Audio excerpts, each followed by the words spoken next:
All right, Georgia Football Media Day here at the Sugar Bowl. Just got out of it. The thing that I think that I learned the most today was this team is relaxed. They trust each other. Trust is a word that was used a lot when talking about Gunnar Stockton and just talking about what they have to do moving forward in a big game. They're going through a big transition, but calm. You got the guys joking around. You got the offensive linemen all going around and interviewing people. My interview with Tay Ratledge was invaded by a bunch of 300-pounders, so I had to fight them off a little bit. But I think the team is relaxed. That's my biggest initial takeaway.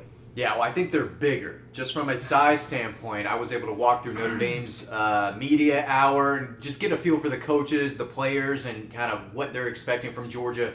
But then they leave. Georgia comes in, and it's easy to see the size difference. And size matters. Strength matters. Both teams had players talk about winning the line of scrimmage. Dylan Fairchild said that was a big key for them. And I spoke with a couple Notre Dame players who said, yeah, that's what we want to do. We run the football. We win the line of scrimmage, and we know that we have a tough challenge on their hands. So from a size standpoint, Georgia brought the bigger, more physically gifted team to New Orleans, but this is still a strong, fundamentally sound, well-coached Notre Dame team that knows the challenge ahead of them. And I got the feeling that beating an SEC team means a lot. They didn't come out and say it, but you can kind of feel that if you're asking a Notre Dame player, hey, how much does it mean to beat an SEC team, especially on this stage? They kind of chuckled, and then they said, oh, it's not a big deal. But they seem locked in, ready for Georgia. But like Ryan said, there's not a whole lot of anxiety that you can feel from this Georgia team right now. They feel relaxed and ready to go. Not from the Georgia side of things, and Notre Dame didn't seem super bothered by anything either necessarily, but we're around Georgia all the time, and it was relatively, I wouldn't say striking, but it was noticeable. It was noticeable that, like, if Gunnar Stockton's bothered by his current predicament, I can't tell. I only spent about 15 minutes with Gunnar, and I definitely tried to get. He's just not a talker. We know that from over time. Yeah, football, hunting, fishing, and his family, his inner circle. That's what Gunnar cares about, and he the stuff he's passionate about, which is playing quarterback at the University of Georgia. That's his life. So Oscar even said he's a great friend to have because he's not a kid that's going to go out and do things he shouldn't be doing. He's focused. He's got ambition, and he knows the opportunity that he has in front of him. So I'm not surprised. But let me say this real quick, too, and Ryan can jump in. But Kirby did confirm that Carson will be down here in a couple of days, he said, or I guess maybe tomorrow even, but that he was going through the stuff with the surgery and so forth. I don't know if he got Christmas, to be honest with you, because I guess he had surgery on, what day was Christmas? Wednesday. He had surgery on Monday or Sunday, whatever it was. So Carson will be down here, was not here today, which is, whatever. But in the time that I spent with Gunnar, which is not a long time, it was only 15 minutes or so.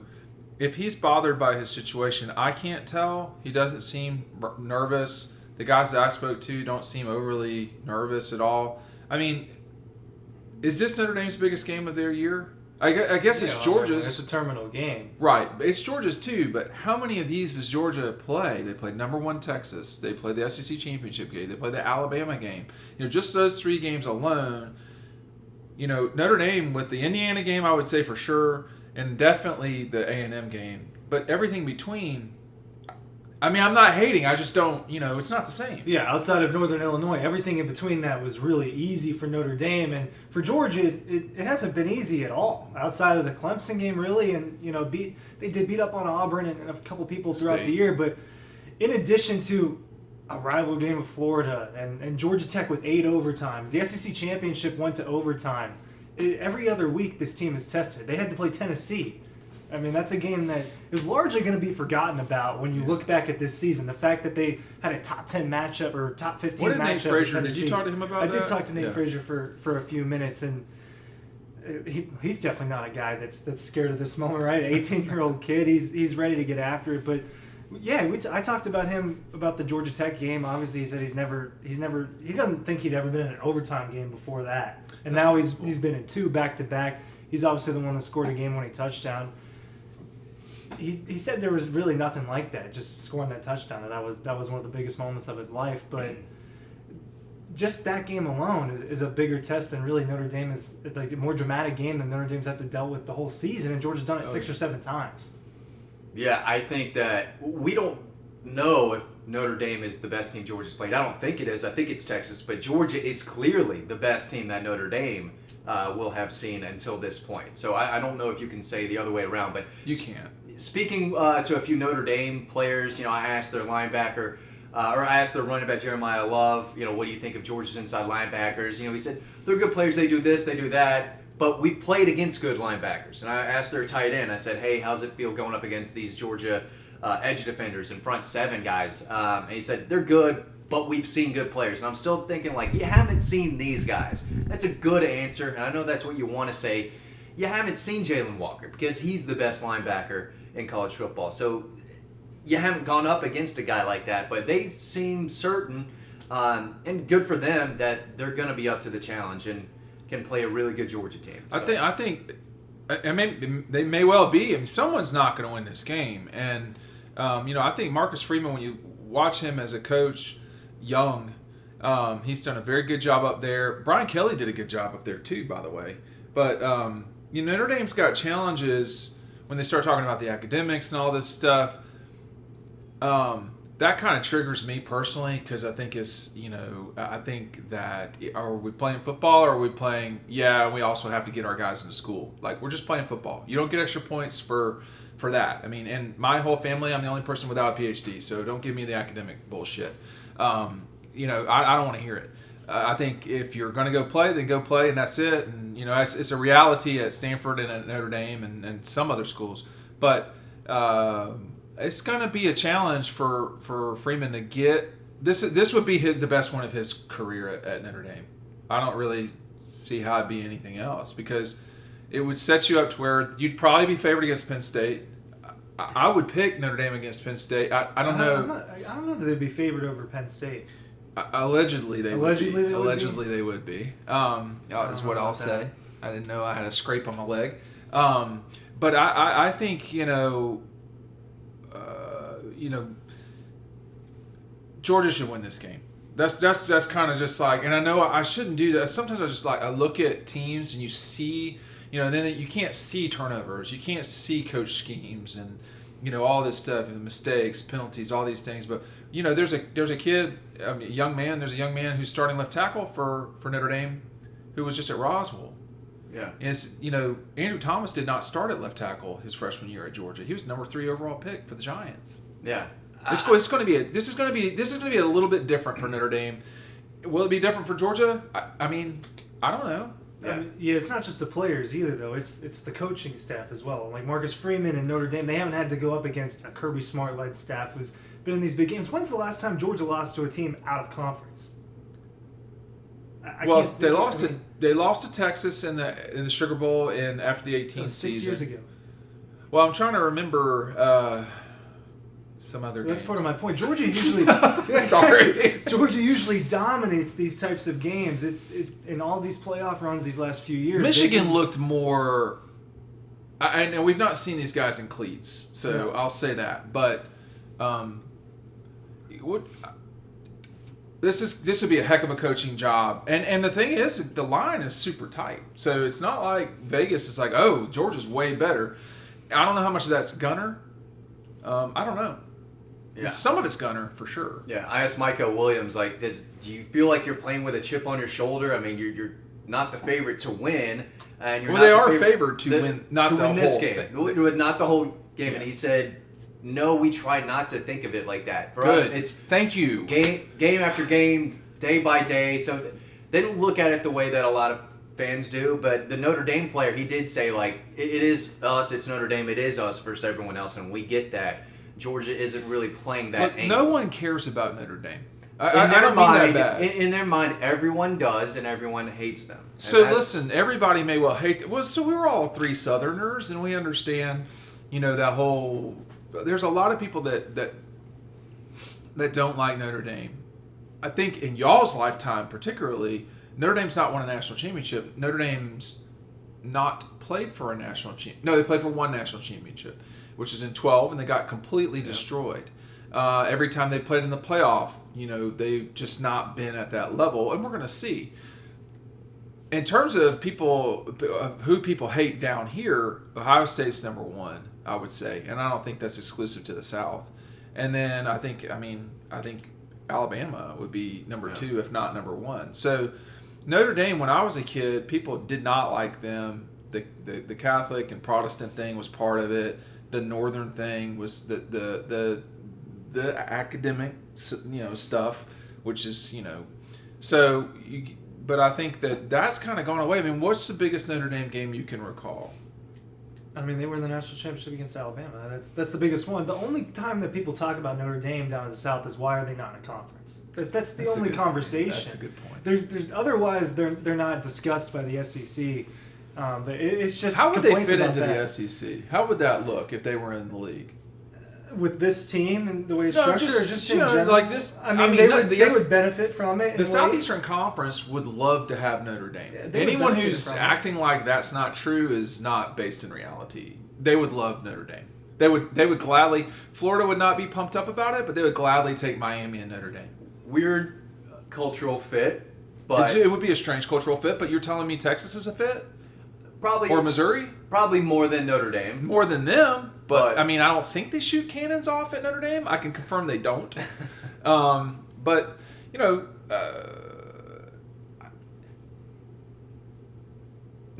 Notre Dame is trying to get back to what they once were. And I think structurally, it's a challenge for them. Yeah, I think Marcus Freeman does know what he's doing. I think he's a good coach. I think he is too. And I think he's probably a better coach for them than Brian Kelly was, who always kind of had his foot out the door and maybe thought that there was a ceiling that Notre Dame has. And I think maybe that ceiling isn't there the way he thought. But I always felt like he wasn't going to be there forever, and he was always looking at other opportunities, and obviously one came, and he took it pretty quick. Let me ask you all this, though. There's more people here, unless I'm mistaken, there's more people here covering Georgia than Notre Dame. Like, by a lot, right? Yeah. And, Georgia's picked up on the fact that they're the biggest, the most watched team nationally. I guess people hate Georgia. I don't really know. In the Carolinas, people root for underdogs, and Georgia is not that at all. No, and Notre Dame has never been the underdog, by the way. They are in this particular game.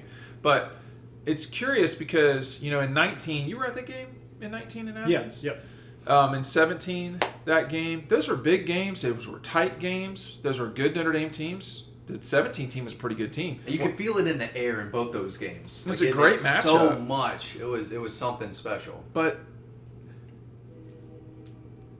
I was talking with David Hill, who I've known for some time, works at ESPN. We talk a lot about business and sport. And I don't know where Notre Dame fits in the future.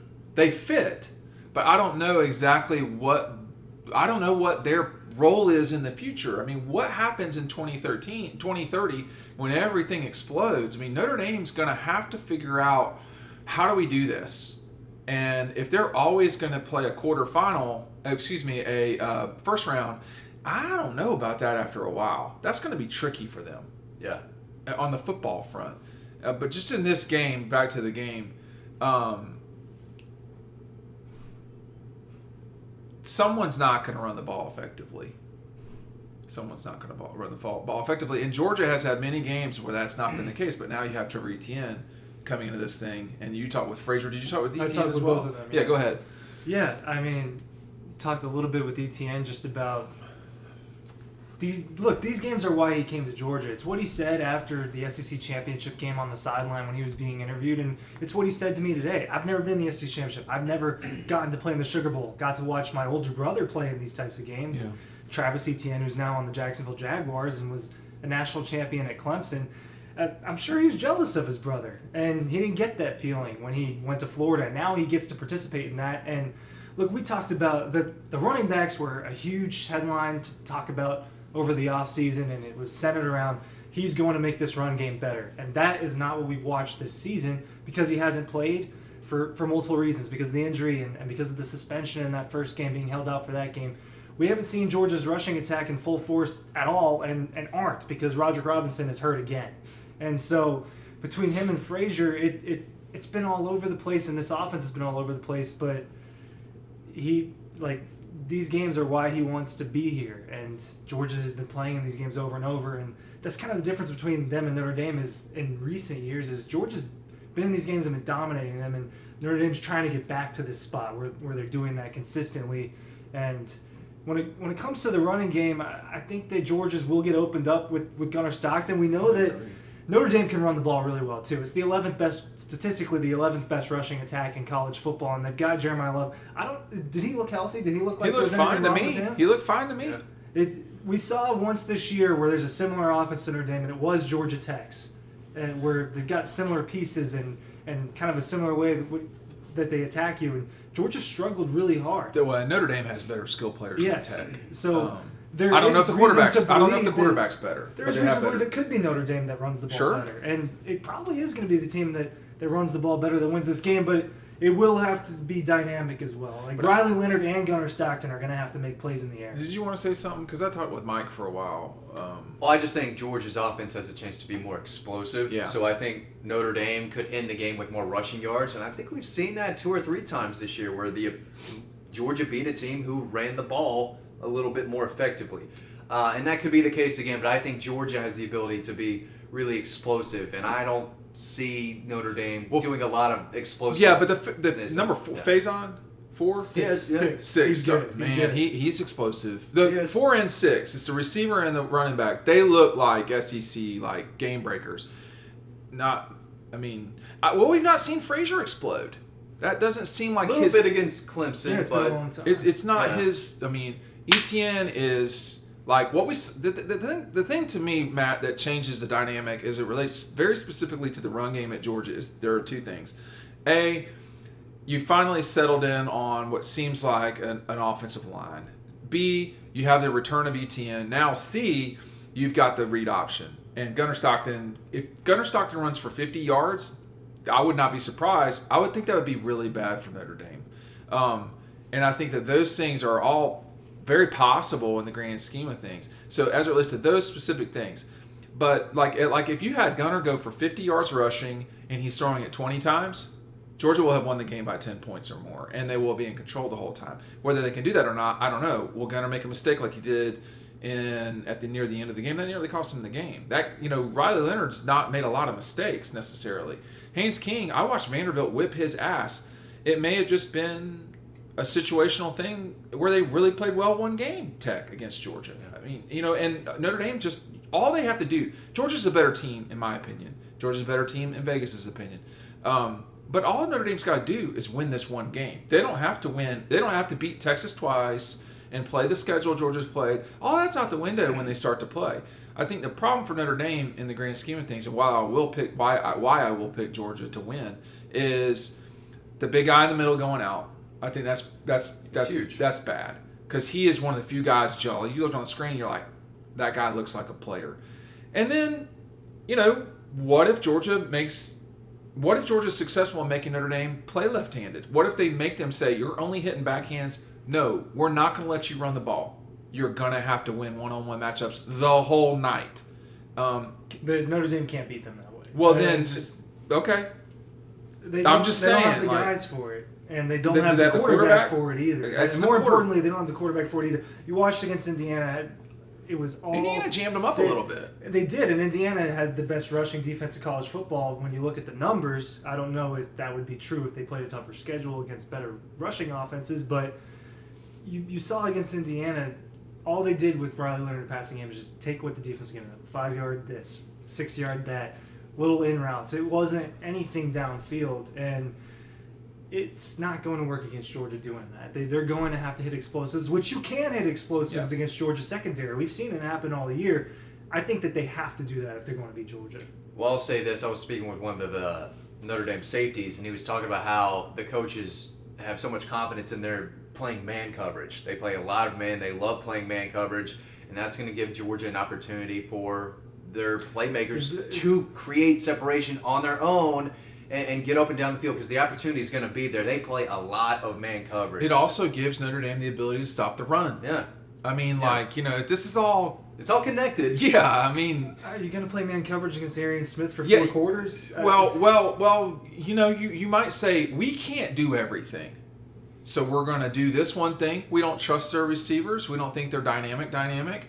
We think we can jam them up on the line of scrimmage, or we feel like we have to. And they look at if you're Notre Dame, you got to come into this thing. They don't have Carson Beck to chunk it up and down the field. The receivers have been unreliable in many instances. And again, I don't think that's a bad. I think it's a completely logical way to be if you're Notre Dame. We said in our video yesterday, if you're Notre Dame, you want to make Gunnar Stockton beat you with his arm, and don't let them kind of run wild with Etienne and Gunnar and Nate Frazier and maybe some Dylan Bell and Arian Smith too. Cash Jones. If you're Notre Dame, you want to say, Gunnar Stockton, you're going to have to beat us throwing the football if you're going to win, because we're not letting you run the football. Easier said than done, especially with Georgia's offensive line getting a little healthier and the running backs are healthier, but that's what you would ideally think that they would try to do. It's going, but this is, I understand why this line is low. I understand why it's a tight line, but I do, I think physically speaking, Georgia's a better team, but they got to go play the game. Thanks for watching.